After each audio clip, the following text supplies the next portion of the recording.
Jumpa lagi dengan saya Ibu Ana Cindy Rohmawati MPD dengan materi dinamika perwujudan Pancasila sebagai dasar negara dan pandangan hidup bangsa. Pancasila sebagai dasar negara dan pandangan hidup bangsa. Pancasila dilahirkan pada tanggal 1 Juni 1945 dan ditetapkan secara resmi menjadi dasar negara pada tanggal 18 Agustus 1945. Penerapan Pancasila dari masa ke masa. Di sini ada 3 tahapan. Yang pertama, masa Orde Baru tahun 1945 sampai 1966.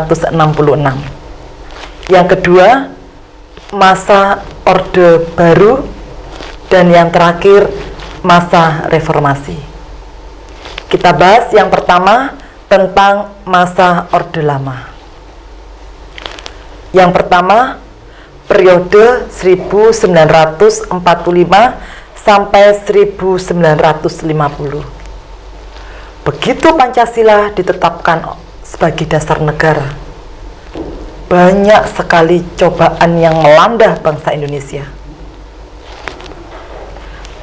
Pada saat itu, adanya pemberontakan PKI di Madiun, yang intinya ingin menggantikan ideologi Pancasila menjadi ideologi komunis.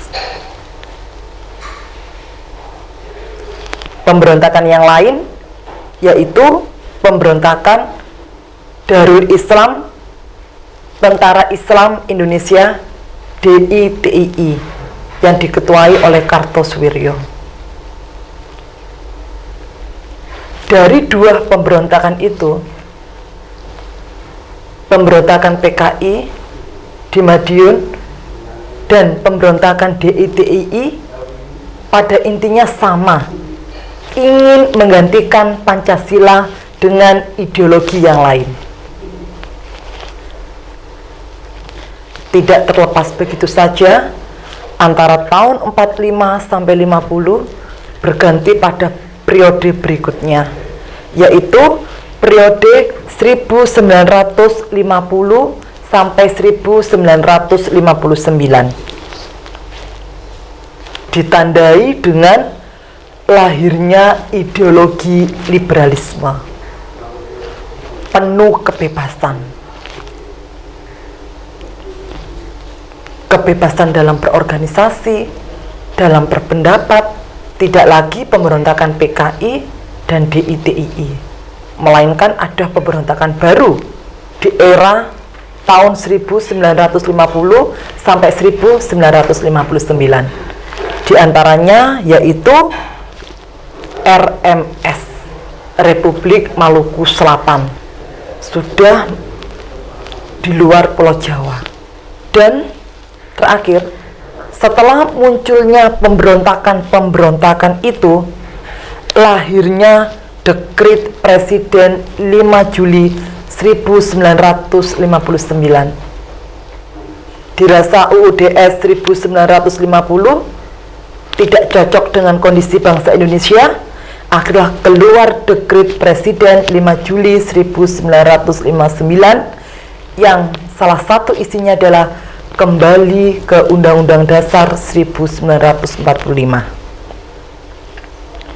Setelah lahirnya Dekrit Presiden 5 Juli 1959, periode 1959 sampai 1966.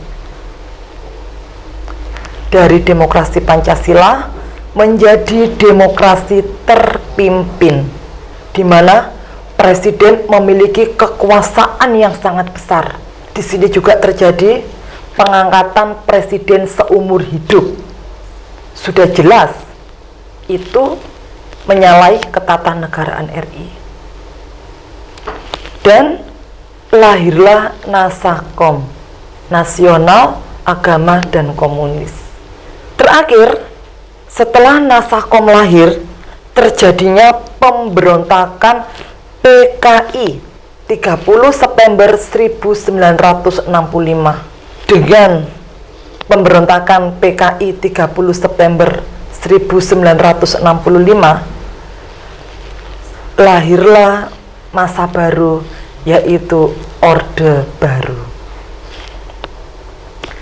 Masa Orde Baru ditandai dengan pengangkatan Jenderal Soeharto sebagai Presiden RI yang menggantikan IR Soekarno,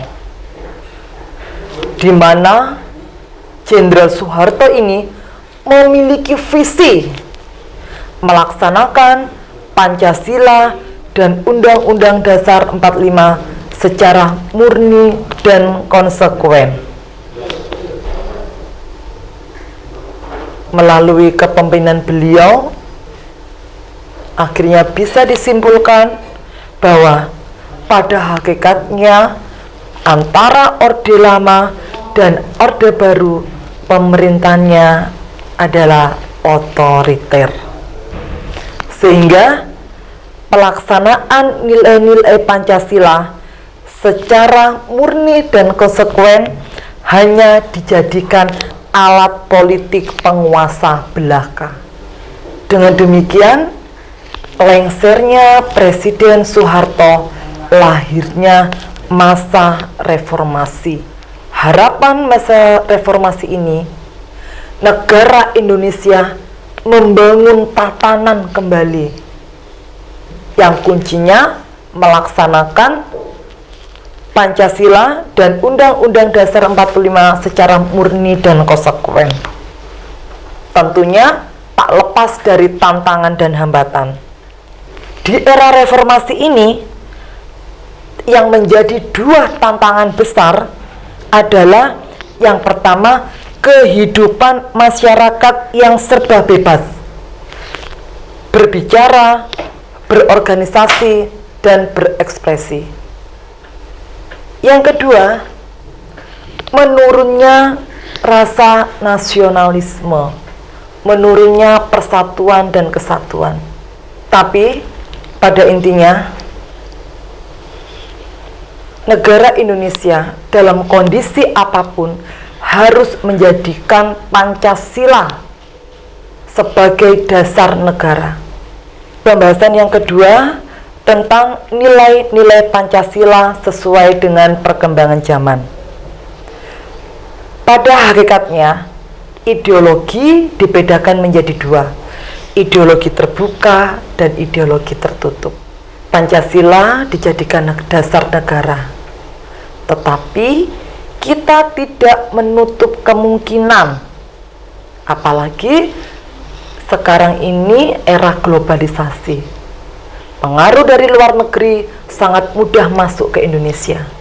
Yang kedua, kedudukan Pancasila sebagai ideologi terbuka. Nilai-nilai keterbukaan ideologi Pancasila meliputi tiga nilai, di antaranya nilai dasar, nilai instrumental, dan nilai praktis yang ada pada keterbukaan ideologi Pancasila. Dan secara struktural, Pancasila memiliki tiga dimensi, di antaranya dimensi idealis, dimensi normatif, dan dimensi realitas. Itu semuanya ada pada Pancasila. Perwujudan nilai Pancasila dalam berbagai kehidupan. Pancasila sebagai dasar negara harus bisa dijadikan sebagai dasar dalam penyelenggaraan negara, baik dalam bidang politik, ekonomi, sosial budaya, pertahanan, dan keamanan. Suatu contoh dalam bidang politik, kita kaitkan dengan sila keempat, yang pada hakikatnya musyawarah. Terus dalam bidang ekonomi,